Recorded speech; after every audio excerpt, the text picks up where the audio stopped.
নমস্কার বন্ধুরা, লতা কিচেনে আবারও একটি নতুন রেসিপি নিয়ে এসেছি। বিরিয়ানি রান্না করব। তাই প্রথমে আমি 1 কিলো চাল নিয়েছি। চালগুলো বাজার থেকে নিয়ে এসেছি। চালগুলো খুব সুন্দর চকচকে, একদম ময়লা নেই কোনো। চালগুলোকে আমি ধুয়ে নেব, যত সময় না ঘোলা জল দেখা যাবে তত সময় ধুয়ে নেব। আর ধুয়ে রাখার পরে আমি আবার একটু জল দিয়ে চালগুলোকে আমি কিছু সময়ের জন্য ঢাকনা দিয়ে ঢেকে রাখবো।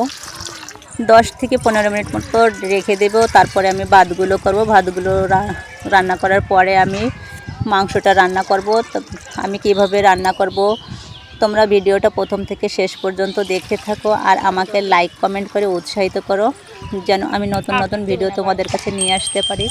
চালগুলোকে আমি ততক্ষণ ধুয়ে নিয়েছি, যত সময় না ঘোলা জল দেখা যায় তত সময় আমি ধুয়ে নিয়েছি।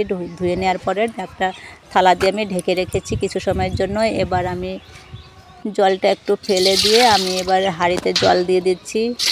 ভাতটা বসাবো, তাই আমি জল দিয়ে দিচ্ছি। জল দিয়ে আমি উনুনটাও ধরিয়ে দিয়েছি, বা চালগুলো দিয়ে দিচ্ছি। চালগুলো সব দিয়ে দেওয়ার পরে কিছু সময়ের জন্য আমি রেখে দেব, একটু ফুটে ওঠা পর্যন্ত। তারপরে আমি এর ভিতর কিছু জিনিস মেশাবো। প্রথমে আমি দেব একটু তেল দেব, 2 চামচ মতন তেল দেবো। তেল দিলে কি হয়, ভাতটা সুন্দর ঝরঝরে হয়। আর চালটা এরকম করে ফোটাতে হবে যেন 90% ফোটে, একটু কম থাকে, একটু ঝরঝরে ভাতটা হয়। তার জন্য আমি আবার একটু লেবুর রস দিচ্ছি। লেবুর রসটা দিলেও ভাতটা খুব সুন্দর ঝরঝরে হয়। আর দিয়ে দেব একটু লবণ দিলে ভাতটা স্বাদটা খুব সুন্দর আসে। তাই লেবুটা দিয়ে আমি ভাতগুলোকে আমি ভালো করে নেড়েচেড়ে মিশিয়ে নিচ্ছি, নিচ থেকে লেগে না যায়। মাঝে মাঝে একটু করে নাড়তে হবে, বেশিও নাড়া যাবে না।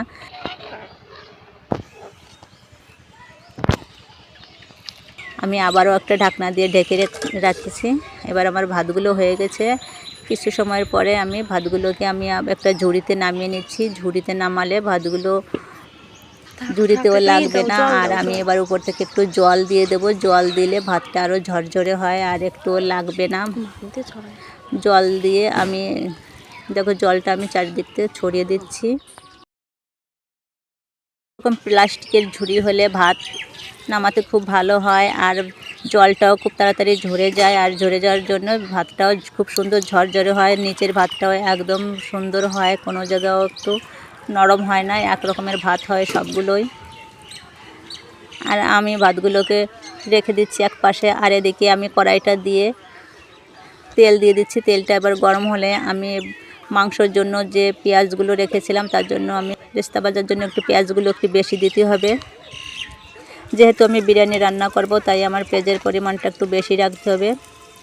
পেঁয়াজগুলো আমি দিয়ে দিয়েছি একটু তেলের ভিতর নেড়ে চেড়ে দিয়ে। এবার আমি একটু সামান্য লবণ দিয়ে দেবো। লবণ দিলে কি হয়, লবণ দিলে পেঁয়াজটা একটু নরম হয়, তাড়াতাড়ি ভাজা হয়। আর একটু নরম হলে তারপরে আমি পেঁয়াজটা ভাজতে একটু সময় লাগে। পেঁয়াজটা এভাবে ভালো করে মিশিয়ে দিচ্ছি। পেঁয়াজটা ভাজতে প্রায় 5-7 মিনিট মতো লাগবে। আর এভাবে আমি আস্তে আস্তে পেঁয়াজগুলো করে ভাজছি। একটু নাড়তে থাকতে হবে, পুড়ে না যায়।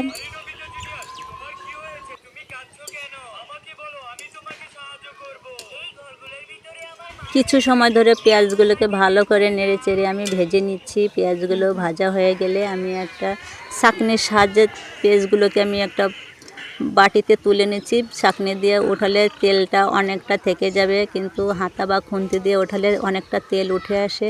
আর এভাবে ছেঁকে ছেঁকে উঠালে তেলটা কড়াইতে থেকে যায়, তেলের পরিমাণটা একদম ঠিকঠাক মতন থাকে। আর দেখো সবগুলোকে আমি তুলে নিচ্ছি একটা বাটিতে। এভাবে আমি আস্তে আস্তে করে তুলে নিয়েছি সবগুলো। আর আমি মাঝখানে এক ফালি করে কেটে কেটে কিছু আলু কেটে নিয়েছি ডুমো ডুমো করে। দেখো আলুগুলোকে আমি ওই একই তেলে দিয়ে দিচ্ছি। আলুগুলোকে সুন্দর করে একটু লাল করে ভেজে নেব। সব আলুগুলো আমি দিয়ে দিচ্ছি। আমি আলুর পরিমাণে একটু বেশি দিয়েছি, কেননা আলু খেতে আমাদের বাড়িতে সবাই খুব ভালোবাসে। আলুটা বেশি না হলে ভালো হয় না, আলুটা বেশি থাকলে একটু ভালো হয়। আলুগুলোকে আমি কিছু সময় ধরে রান্না করে নেব। তোমরা যদি চাও আলুটা সিদ্ধ করে নেবে, কিন্তু আমি আলুটা সিদ্ধ করে না, কেননা আলুটা আমি যখন ভাজবো, ভাজার পরে আমি আবার মাংসের ভেতর দেবো, আবার দম দেবো। আলুটা অনেক সময় ধরে রান্না করব, তাই আলু সিদ্ধ না করলে হয়। আমি আলুগুলোকে ভেজে নিয়েছি। আলুগুলোকে সুন্দর লাল লাল করে ভেজে নেওয়ার পরে আমি আবার একটা চাকুনি দিয়ে বাটিতে তুলে নিচ্ছি। সব আলুগুলো আমি তুলে নেওয়ার পরে সব আলুগুলোকে আমি তুলে নিয়েছি। আর দেখো আমার কড়াইতে অনেকটা তেল রয়েছে, তাই আমি কিছুটা তেল একটু কমিয়ে নিচ্ছি। আমার এতটা পরিমাণ তেল লাগবে না, তাই আমি তেলটা একটু নামিয়ে নিচ্ছি বাটিতে। তোমাদের মাংসের পরিমাণটা যদি একটু বেশি হয় তাহলে তেলটা একটু বেশি দিও। আমার মাংসটা একটু কম আছে, 500 মতো মাংস নিয়েছি।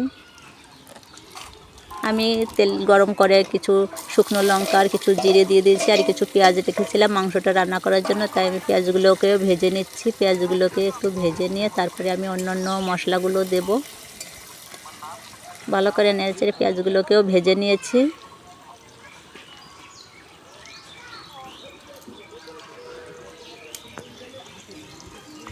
আর এদিকে উনুনের জালটাও ঠিকঠাক মতন রাখতে হবে।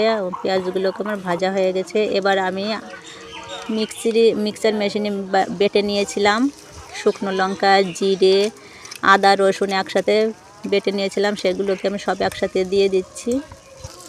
একসাথে দিয়ে ভালো করে তেলের সাথে ভালো করে মিশিয়ে নিচ্ছি। এগুলোকে ভালো করে আমি একটু ভেজে নিই। তারপরে আমি আরও কিছু গুঁড়ো মশলা দেব। কিছু সময় ধরে আমি ভাজতে থাকছি, তারপরে আমি কিছু গুঁড়ো মশলা দিয়ে দেব। এবার আমি একটু জিরের গুঁড়ো দিয়ে দিচ্ছি। জিরের গুঁড়ো দেওয়ার পরে আমি একটু ধনিয়া গুঁড়ো দেব। ধনিয়া গুঁড়ো আর লাল লঙ্কার গুঁড়ো দিয়ে দেব। সবগুলোকে আমি একসাথে মিশিয়ে আবারও একটু নেড়ে চেড়ে নেব। সবগুলো গুঁড়ো মশলা দেওয়া হয়ে গেছে, এবার ভালো করে একটু মিশিয়ে নিচ্ছি। মশলাটার সাথে ভালো করে আমি মিশিয়ে নিয়েছি। এবার মিশিয়ে নিয়ে দেখো তেল ছাড়তে শুরু করেছে। আর এবার আমি মাংসটা দিয়ে দিচ্ছি। মাংসটা দিয়ে ভালো করে নেড়ে চেড়ে মিশিয়ে নেব। মশলার সাথে মাংসটাকে ভালো করে মিশিয়ে নেব। বেশ কিছু সময় ধরে আমি মেশাবো, তারপরে আমি ঢাকনা দিয়ে ঢেকে ঢেকে মাংসটাকে বেশ কিছু সময় ধরে রান্না করব। মাংসটাকে কষিয়ে নেওয়ার আগে আমি একটু লবণ দিয়ে নিচ্ছি। লবণ আর একটু হলুদ দিয়ে ভালো করে মিশিয়ে নিচ্ছি। আবারও আমি খুন্তি দিয়ে ভালো করে নেড়েচেড়ে মিশিয়ে নিয়েছি। আর নেড়েচেড়ে মিশিয়ে নেওয়ার পরে আমি একটা গাবলা দিয়ে ঢেকে দিচ্ছি। কিছু সময় পরে আমি গাবলাটা আবার উঁচু করে আমি আবারও নেড়েচেড়ে মিশিয়ে নেব।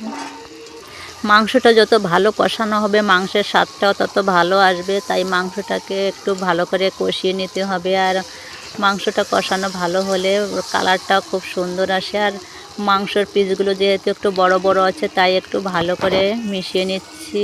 নেড়ে চেড়ে আবারও ঢাকনা তুলে আমি আবার একটু নেড়ে চেড়ে দেবো। আর মাংসটা আমার ভালো মতন কষানো হয়ে গেছে, খুব সুন্দর কষানো হয়ে গেছে। এবার আমি যে আলুগুলো রেখেছিলাম সেই আলুগুলো দিয়ে দেবো। আমি প্রায় 15 মিনিট ধরে আমি মাংসটা কষিয়ে নিয়েছি। এবার আমি আলুগুলোকে দিয়ে দিচ্ছি। আলুগুলো যেহেতু মাংসর সাথে একটু নেড়ে চেড়ে নেব, তারপরে আমি ঝোল দিয়ে দেব। আলু আর মাংস একসাথে গলে যাবে। মাংসটাও খুব সুন্দর সিদ্ধ হয়েছে। আরও ঝোল দিলে জাল দিলে আবারও মাংসটা খুব সুন্দর গলে যাবে আর রান্না হয়ে যাবে। এবার আমি মাংস ডুবে থাকে এতটা পরিমাণ জল দেবো, কেননা মাংসটা আর আলুটা গলবে, ততটা পরিমাণ জল দিতে হবে। জলটা দিয়ে দিয়েছি। এবার আমি উনুনটা জোর আছে, আমি জাল দিয়ে নেব। মাংসটা আমি আবার একটু ঢাকনা দিয়ে ঢেকে নেব। আর দেখো খুব সুন্দর জাল উঠে গেছে। এভাবে আমি আস্তে আস্তে করে মাংসটা রান্না করে নিয়েছি। মাংসটা দেখো আমার অনেকটা মাংস হয়েছে। আমার 1 কড়াই মাংস হয়েছে। আলু আর মাংস দিয়ে আমার 1 কড়াই হয়েছে। এবার মাংসতে আমি একটু গোলাপ জল আর একটু মিঠা আতর দিয়ে দেব। মিঠা আতর বেশি দেওয়া লাগে না, 2 ফোঁটা দিলেই হয়ে যায় মিঠা আতর। আমি মুখটা খুলে তারপরে আমি মিঠা আতরটা দিয়ে দেব। 2 ফোঁটা মিঠা আতর আমি দিয়ে দিচ্ছি। মিঠা আতরটা দেওয়ার পরে আমি কেওড়া জল আরও 2 চামচ মতন দিয়ে দেবো। মাংসতে একটু মিঠা আতর, কেওড়া জল, গোলাপ জল দিলে ভালো বিরিয়ানির ঘ্রাণ বেরোয়। আমি মাংসটা অনেক সময় ধরে রান্না করেছি। এবার মাংস আমার রান্নার প্রায় শেষ। এবার আমি একটু বিরিয়ানি মশলা দিয়ে দিচ্ছি মাংসের ভিতর, তাহলে ঘ্রাণটা আরও একটু ভালো আসবে। একদম বিরিয়ানি ঘ্রাণ বেরোচ্ছে। আর আমি মাংসটা নামিয়ে নিচ্ছি। মাংসটা একটা গাবলায় আমি সবগুলোকে নামিয়ে নিয়েছি। এবার আমার ভাতে দম দেওয়ার পালা। যে হাঁড়িতে আমি ভাত রান্না করেছিলাম সেই হাঁড়িতেই আমি আবার একটু তেল দিয়ে দিচ্ছি। তেলটা দিয়ে আমি ভালো করে তেলটাকে চারিপাশে মিশিয়ে নেব। তোমরা যদি চাও অন্য একটা হাঁড়িতেও নিতে পারো, আমি এই হাঁড়িতেই দিচ্ছি। একই হাঁড়িতে আমি আবারও দম দিচ্ছি। আমি কিছুটা ভাত দিয়ে দিচ্ছি। ভাত দিয়ে আমি লেয়ারে লেয়ার করে আমি মাংস আর ভাত দেব। তোমরা দেখতে থাকো। তোমরা দেখো কিভাবে দিচ্ছি। ভাতের পরিমাণটা আমি 3 ভাগের 1 ভাগ করে দিয়ে দিচ্ছি। এবারে মাংস আর আলু কিছু কিছু করে আমি দিয়ে সাজিয়ে দেব। এভাবে আমি দিয়ে দিচ্ছি। কিছু বেরেস্তা দিচ্ছি। বেরেস্তাটাও চারিদিকে ছড়িয়ে দিচ্ছি। আবারও কিছু ভাত দিচ্ছি। ভাত এবারে একটু বেশি দিয়ে দেব। ভাত দিয়ে তারপরে আমি আবারও মাংস আর আলু দিয়ে দিচ্ছি। মাংস আর আলু এভাবে আমি চারিদিকে ছড়িয়ে দিচ্ছি।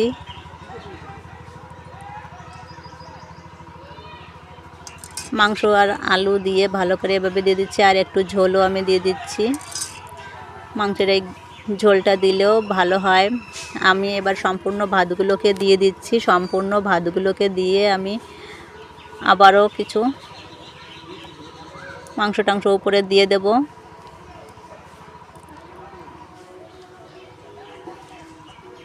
এবার আমি সবগুলোকে মাংস আমি উপরে দিয়ে দিচ্ছি। মাংস আর আলু এভাবে দিয়ে সবগুলোকে দিয়ে দিচ্ছি। তোমরাও এভাবে রান্না করবে। আর এবার কিছু বেরেস্তা উপর থেকে দিয়ে দিচ্ছি। আর এবার কিছু গোলাপ জল আর কেওড়া জলটা উপর থেকে দিয়ে দেব। বেরেস্তা সবগুলোই আমি দিয়ে দিয়েছি। আর 2 চামচ মতন গোলাপ জল দিচ্ছি। 2 চামচ মতন কেওড়া জল দিয়ে দেব, একটু মিঠা আতর।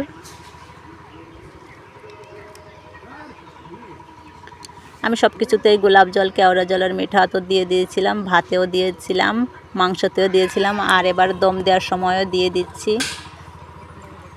তোমরা কিভাবে রান্না করো কমেন্ট করে জানাবে। আর আমি এইভাবে রান্না করলাম। আমি এবার ঢাকনাটাকেও ঢেকে দিয়ে আমি আবার উনুনে রেখে দিয়েছি। আমি হালকা উনুনে জাল দিচ্ছি। অল্প জাল দেওয়ার পরে আমি আরও 10 মিনিট মতন উনুনে শুধু রেখে দেব।